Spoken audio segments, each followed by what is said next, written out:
Ross McNutt is trying out a new goatee. He likes to quote Monty Python. What is the terminal velocity of a fully laden sparrow? But spend some time with him, and sooner or later, he's going to start talking about murder. There was just a shooting on Gilmore Street yesterday. Lawrence and Pressman, there was a shooting on that nearby here. I think there was a murder just one street over. Ross is not a morbid news junkie.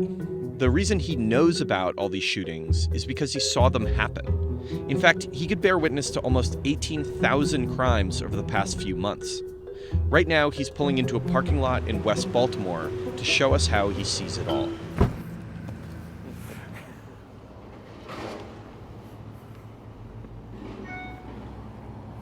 They got us.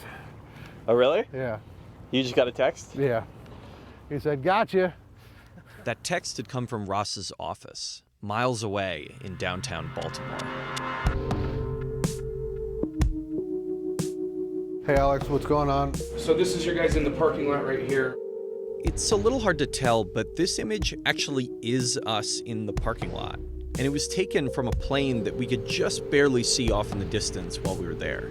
I think that's us up there. And frankly, it wouldn't be that impressive if this was the only image the plane took.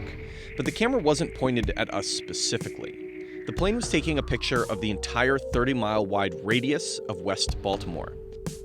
That's one 30-mile image every second, all day, every day. And that is what it takes to witness 18,000 crimes. This is one of our aircraft. It's the one we're using here in Baltimore. This is our camera system. It's 192 million pixels, which makes it about equivalent to 800 video cameras at once. And everything is fed down to the ground live through our data links here.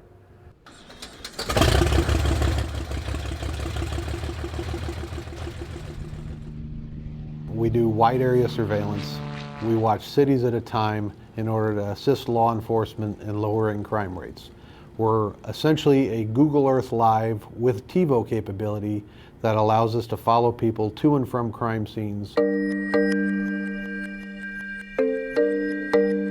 Here's how it works.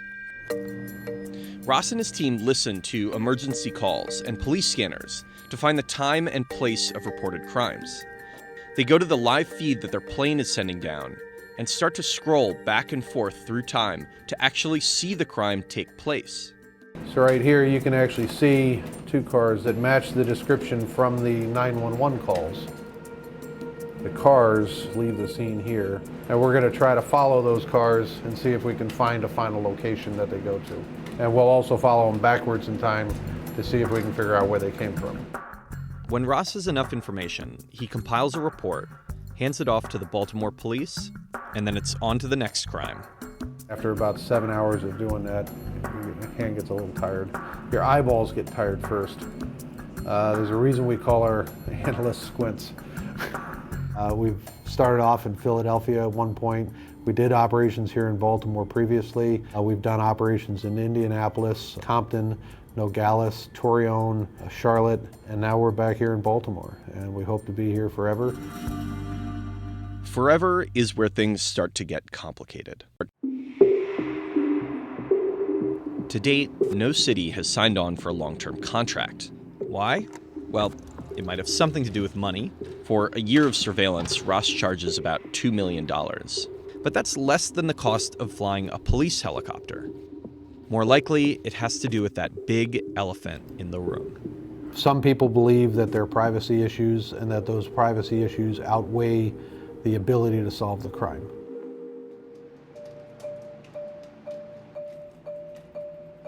In the United States, we become very willing to accept security cameras in banks, in businesses, at homes, now on street corners. And that's because we found that they're effective in helping to reduce crime. And that makes us all safer. So those are trade-offs that we've been willing to make.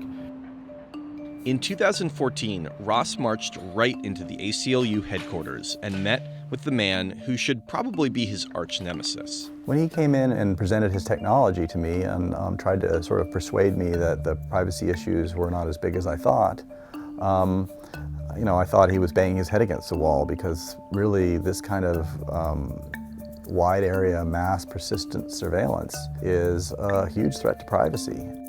This is Jay Stanley. He's the ACLU's leading voice in the fight against technology-related privacy issues. We could probably stop some crimes if we let the government put a camera in everybody's kitchen and bedroom. But we've decided, as a society, we're not going to go there.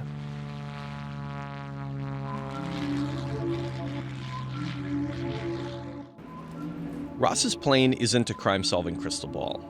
And that, he says, helps protect privacy. Looking at these images, it's pretty easy to see the limitations. You can't put handcuffs on one of these blobs. And even cross-referencing ground cameras is not always a sure thing. A lot of people are used to the CSI, where they show, hey, from this ATM camera, we're going to zoom in on the reflection off the back of the mirror and read the license plate. It just doesn't work that way.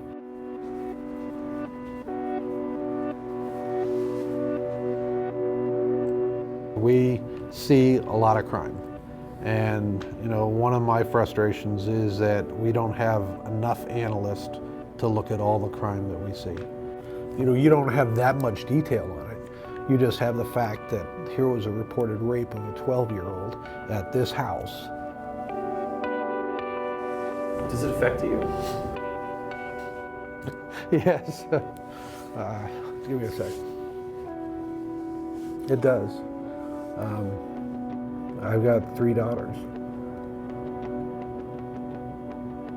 It pisses me off.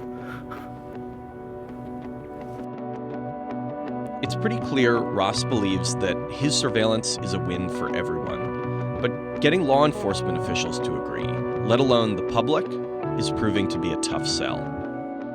There's no question that in some circumstances, any technology is going to save the day. For us, it's not about him, it's not about his company.